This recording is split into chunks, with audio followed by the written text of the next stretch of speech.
Ok. Bravo, sai che non me lo ricordo. Per esempio, io non ci do, crema.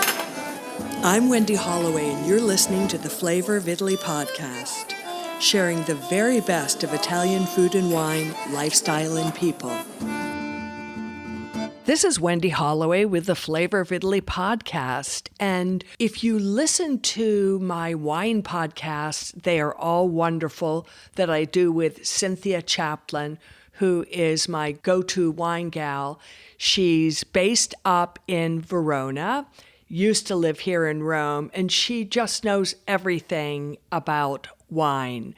And many of the wines we end up talking about, I live them vicariously because she's the one who's been to all these areas and explored the regions. And through her, I live on these wine estates and can imagine all the areas we're exploring. Now, of course, I can buy the wines and taste them, which I do, but it's not quite the same thing. And I have to confess that it's been more than a few years since I've been to the Piedmont region. And I believe the last time I was there, I was in another life back when I was a financial person and an international banker, which I loved, but nothing compared to my life right now, where I'm involved in culinary tourism and the exploration of all the great tastes and flavors of Italy. So we decided we were going to do something a little bit different, go to a different region.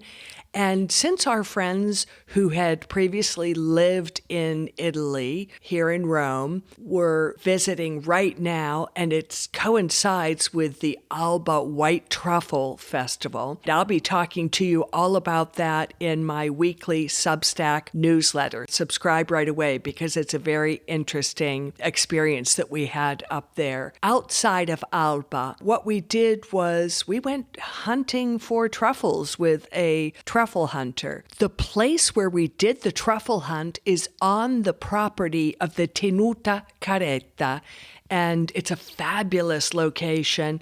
They produce a lot of wonderful wine.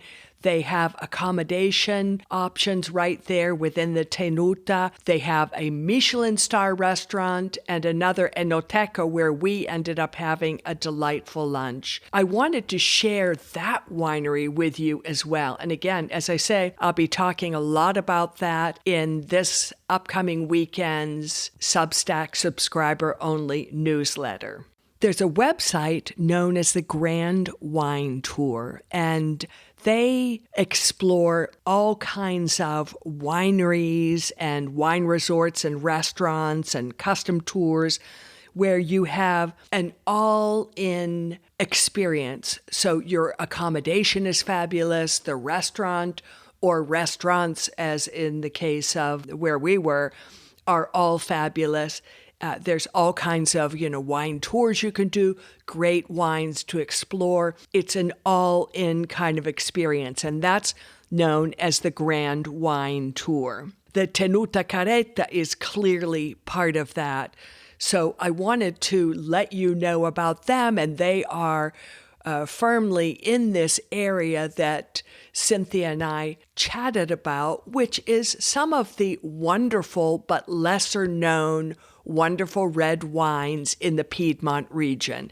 So continue listening and you'll hear Cynthia and I talk about these, but bear in mind you can also add on this Tenuta Caretta as a wonderful experience too, that's so all-inclusive. And I mentioned that there is this truffle hunting tour that's right on their property, but we'll talk about that over the weekend. Let's get back to our chat with Cynthia, who will tell us all about these lesser-known reds in Piedmont. Cynthia Chaplin, she used to be down here in Rome, and that's where we met and became friends when I attended an amazing wine tasting that she conducted. Cynthia is a wine educator, she's a sommelier, and her expertise, of course, is Italian wine.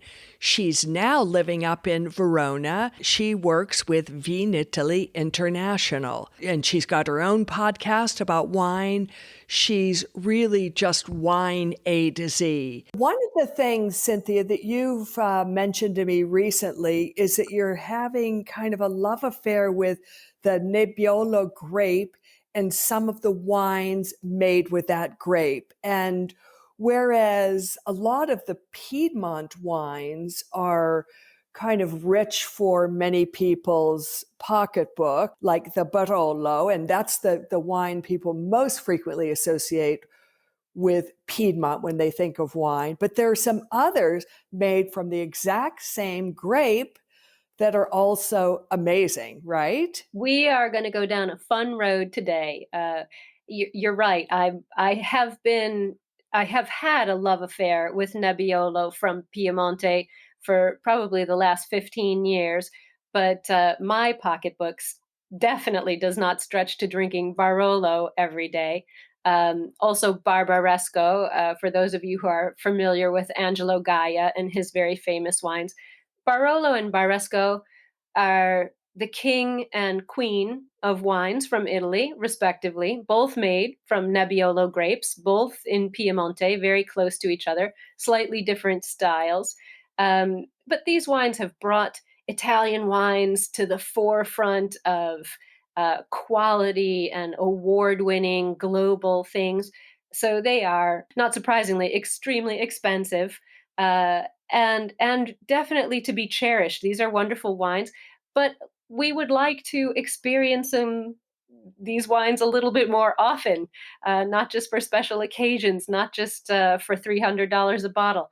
So my new sort of branch of this love affair with this grape is finding different ways to drink it, ways that are more accessible, ways that are less expensive, ways that are much easier for people who aren't familiar with hugely structured, famous, heavy, important wines, and people who just want to explore a little bit about these unusual grapes that we have in northern Italy. So today we'll look at a Nebbiolo variation in a different part of Piemonte, not Barolo, and then two other old, almost forgotten grapes that are coming to the forefront that have very similar characteristics. So, this is my favorite part of my job, bringing new wines, old wines, but that are new to many, many people, and letting people find new styles that they can drink for a more accessible price